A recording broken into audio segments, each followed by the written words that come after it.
What's going on, guys? Doubleshot here, or JP, whichever you prefer. Um, and this is going to be part 8 in my entire DVD collection. I think we're about halfway through now. I did state that we was halfway through in a previous video, but I kind of think I misjudged. So this is probably the halfway point, which I'm having a lot of fun doing these videos. They're fun to talk about go through my collection and talk about them. It seems that I get a good bit more comments on these videos, some funny ones, moods, funny comment. Keep up the commenting. I like to see comments, guys. I like reading them. It's fun times. So I guess I'll jump right into it, and the other parts will be in the link below, possibly on screen. Who knows?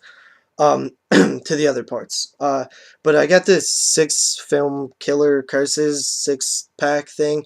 I didn't even know I had this. I remember somebody, I think maybe my grandma bought it for me at like random. She never buys me DVDs. But I, uh, I just kind of stuck it under like my collection, like on top, and I totally forgot about it. And, my aunt came over and was going through some wanting to borrow something, and she seen this. She said, "Can I borrow it?" I was like, "Yeah, I didn't even know I had it." And she brought it back today, so I guess I just show it. It has Venom, Dust Devil, Children of Corn 6, Beneath the Mississippi, Murato, and The Final Patient. I haven't seen any of them. Really don't care to see any of them. I haven't had good luck with these packs that I don't know what's in them. And Children of Corn 6 isn't very good anyway. I already own that. So I don't know what I'm going to do with it. I might check one. If you know any of them, let me know if any of them are worth checking out. Because I really don't want to waste my time. Then we have Hatchet, which you guys know I'm an Adam Green fan. Or if you don't, now you do. I love Adam Green's work. Everything that he's done that I've seen so far, I liked to some point. Usually liked a lot. I loved Frozen. Hatchet is another favorite of mine. Really cool slasher. I mean, it really. I know people. What killed it for some people was the comedy, and it was. I don't know. I think it was fine. I don't mind so much comedy. I like the character of Victor Crowley, although he is similar to Jason. I like the story behind him, and it's kind of cool to actually learn how Adam Green came up with the story of Victor Crowley. And he was actually a kid at camp, I believe. And there was a story of this guy named Hatchet Face. You know, I think he mentions it on the commentary. So if you have this, check out the commentary. And I recommend it. It's really cool to hear where this story came from, and he's talked about it before in interviews. Hatchet is always a fun time to me. And next up, we have the sequel, which is Hatchet 2, which I remember a lot of people don't like this one because it was kind of different from the first one, which was weird because a lot of people didn't like the first one because it wasn't enough like this one. If that makes sense, I don't know. That's kind of how I saw it. But yeah, Hatchet 2, I like maybe more. I like the whole the large group of people that go out into the swamp. I love Tony Todd's character. I thought he was awesome. Danielle Harris I thought was better than the first chick. She comes and plays the Mary Beth character. And I just like Hatchet 2 a lot. I thought that I thought Kane Hodder was good in this, as Victor Crowley, and as Victor Crowley's dad. And I thought that whole scene, the flashback scene with him, was really awesome. I just like the Hatchet movies. I'm really looking forward to Hatchet 3. Hopefully it lives up to, the Hatchet name, and hopefully more people will start to appreciate the Hatchet films, because there's a lot of crappy movies out there, and in my opinion, them are fun. Then we have some Full Moon goodness, and this is Head of the Family. I believe this came out in like 90-ish, 95, somewhere, which to me is... I remember watching a lot of Full Moon films, renting them in the late 90s, and I think that's where Full Moon was at its best. Today, there's still every once in a while there's some decent full moon stuff. I thought the last Puppet Master was good. I'm looking forward to the next one. But Head of the Family, it looks fun. Look at the cover. I mean, that makes you want to watch it, or you just think it's stupid. I thought it was cool. I had a good time with it. After that, we have Hellraiser, and Hellraiser is a classic. Pinhead, everybody knows Pinhead. You know, really iconic, up there with the Freddys and the Jasons of the horror world. I liked the first Hellraiser, but I think the plot was a little bit hard to follow, especially when I was a kid. I never knew what the hell was going on, but I wish they could have made it a little bit tighter. You know what I mean?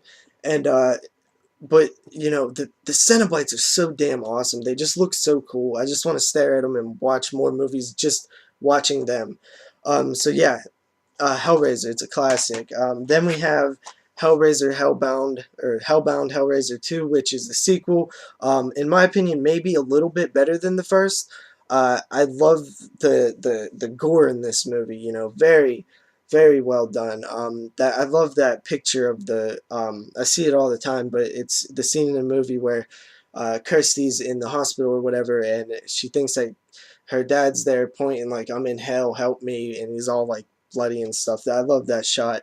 And the scene where the guy has the bugs in his arm, he thinks there's bugs in his arm, and he starts hacking away. One of the only scenes that make me want to look away in movies. From when I was a kid till now, that scene still makes me feel weird, and I just don't like. It's really creepy and just makes me, ugh, you know what I mean? Then we have Hellraiser 2 and or Hellraiser 3 and 4. I like Hellraiser 3 definitely more now after I've watched all the sequels. Um, Hellraiser 3 is good compared to some of the other stuff. I didn't think it was that good, but after watching some of that stuff, man, it's right up there with, you know, not as good as the first two, but it's still good. Hellraiser 4, I still am not the hugest fan of, but it's not unwatchable. I do like Hellraiser 3 though. 4 is okay. After that, we have Hellraiser Deader, which I can't really remember, but I want to say it's part 6 or 7. So I think it's 7, maybe. Possibly 6. I don't know. But Hellraiser Deader was one of the more preferred out of the later sequels. I thought that it was it wasn't bad. I like the idea of the Deader. I can't really remember much. All them like 5, 6, 7, and 8 all run together for me pretty much. This version actually has some features, and this was an X rental when my video store went out of business. So yeah, Hellraiser Deader, it wasn't too terrible. Next up we have Hideous, which is another full moon film. Um, I enjoyed this one. I thought it was cool. I liked the little creatures. I love movies with little creatures and gremlins and critters and ghoulies. I love all that stuff. So this was kind of cool. Not as cool as gremlins or ghoulies or critters, but you know, it was cool. I had fun with it. But the weird thing about this is it actually has a commentary with it, and I haven't really seen any other full moon films have commentaries on them.